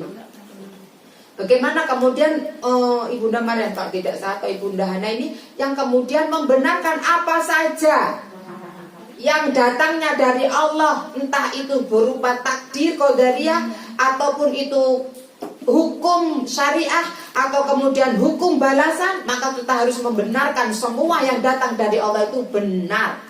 Ketika ditanya, mah makan kenapa makan harus pakai tangan kanan? Kalau ada ilmunya kita bisa jawab dengan benar. Karena sinau ngaji.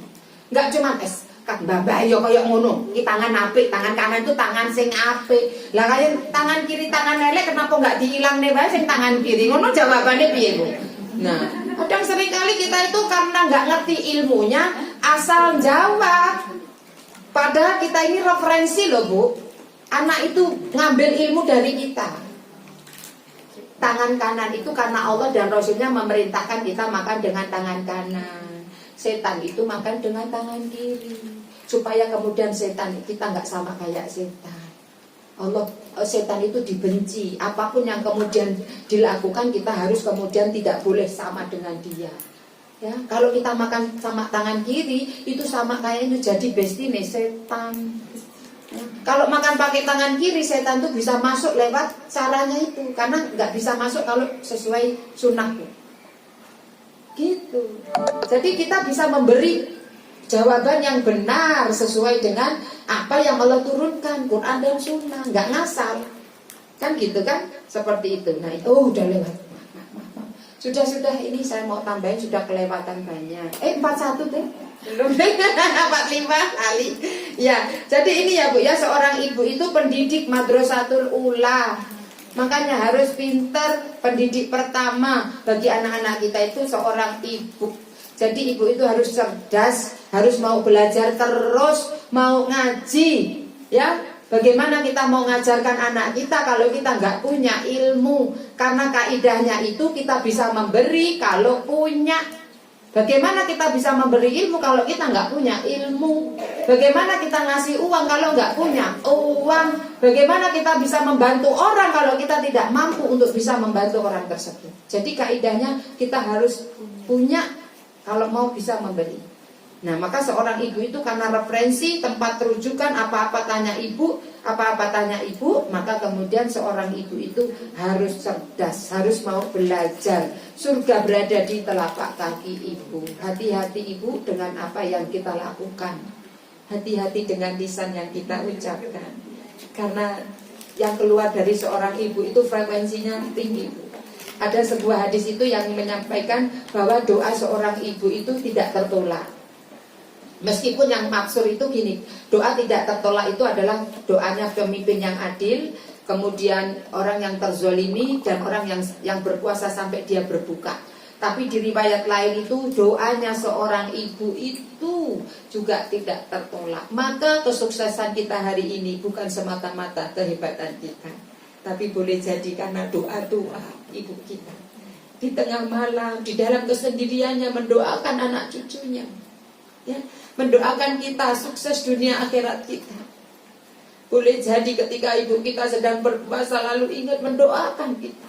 Jadi kehebatan kita, kesuksesan kita hari ini bukan karena semata-mata kesuksesan kita, tapi bisa jadi dari doa-doa orang tua kita. Jadi biasanya kalau ada orang konsultasi, ada masalah, saya bilang masih punya orang tua, minta maaf, minta doanya untuk mendoakan kita. Ya, jadi seperti itu. Oke. Jadi ini seorang ibu itu harus hati-hati karena di bawah telapak kakinya ada surga. Ini ungkapannya. Ada juga yang mengatakan ini hadis dhaif. Ada yang mengatakan kita keluar dari ikhtilaf itu. Ini sebuah ungkapan yang kita ambil hikmahnya saja. Ya, jadi seperti itu. Hati-hati. Terakhir 2 menit lagi saya bilang gini. Ibu kenal 1 menit lagi. Ibu kenal ceritanya Jurais nggak? Jurais itu ahli ibadah. Benar gak?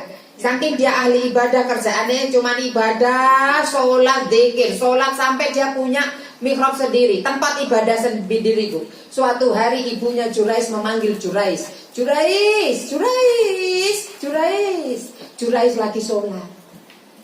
lagi sholat. Dia bingung juga jawab panggilan ibunya atau teruskan sholat. Dia tetapkan tak teruskan sholat. Ibunya itu kemudian jengkel, gak ngerti kalau lagi sholat. Ibunya ketika manggil gak dijawab, keluarlah dari lisan ibu Jurais, ya Allah jangan kau matikan Jurais sebelum dia kena fitnah seorang pelacur. Akhirnya terjadi enggak itu? Ya kan, terjadi kan, seorang pelacur hamil sama tukang angon, ngapune karo Jurais. Saya tanya, Jurais lagi ngapa? Sholat. Bukan lagi game kan? Bukan lagi HP-nan kan? Bukan lagi ngegame kan? Bukan lagi main kan? Jurais lagi sholat. Keluar dari lisan seorang ibu, mandi Bu, mandi itu apa ya? Makbul. Makbul. Padahal itu yang didoakan jelek itu lagi sholat. Ya apa anak dhewe kalau kemudian dipanggil, kemudian lagi HP-nan, lagi mager, lagi rebahan, lagi ngegame, lagi dolin, dipanggil pulang nak. Jangan sampai ini lisan tahan. Keluarkanlah ucapan-ucapan, karena yang keluar dari seorang ibu itu doa. Ya, semarah kayak apapun. Contohnya kayak ibunya Syekh Sudes. Nah, semoga kau jadi Imam Masjidil Haram. Nah, padahal berarti kayak apa di situ. Tapi tetap yang keluar itu doa. Jangan sampai kita itu menyesal karena ucapan kita sendiri. Hati-hati jadi seorang ibu itu, frekuensinya tinggi.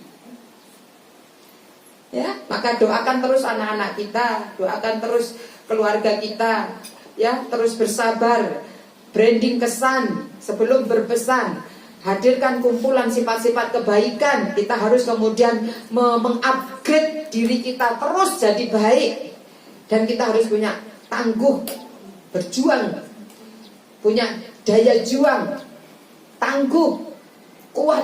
Jadi seorang ibu itu tidak boleh, ya. Seperti itu. Al-Haqqu min Rabbik. Sudah jam 10.46 lewat 1 menit. Ini saja yang bisa saya sampaikan. Mohon maaf atas segala keterbatasan. Semoga ini menjadi ilmu yang bermanfaat bagi saya pribadi dan kita semuanya. Semoga kita menjadi Maryam kontemporer, sehingga menghasilkan Isa kontemporer. Semoga kita seperti Hajar kontemporer, sehingga akan lahir dari generasi kita itu Ismail kontemporer. Semoga kita menjadi Ibu Hana kontemporer, sehingga lahir Maryam kontemporer. Mudah-mudahan Allah menguatkan kita untuk menjalankan peran kita sebagai seorang ibu yang tidak mudah. Semoga Allah menguatkan dan terus membimbing kita supaya kita bisa menjadi seorang ibu yang diinginkan seperti Allah inginkan. Ini saja, billahi taufiq wal hidayah. Assalamualaikum warahmatullahi wabarakatuh.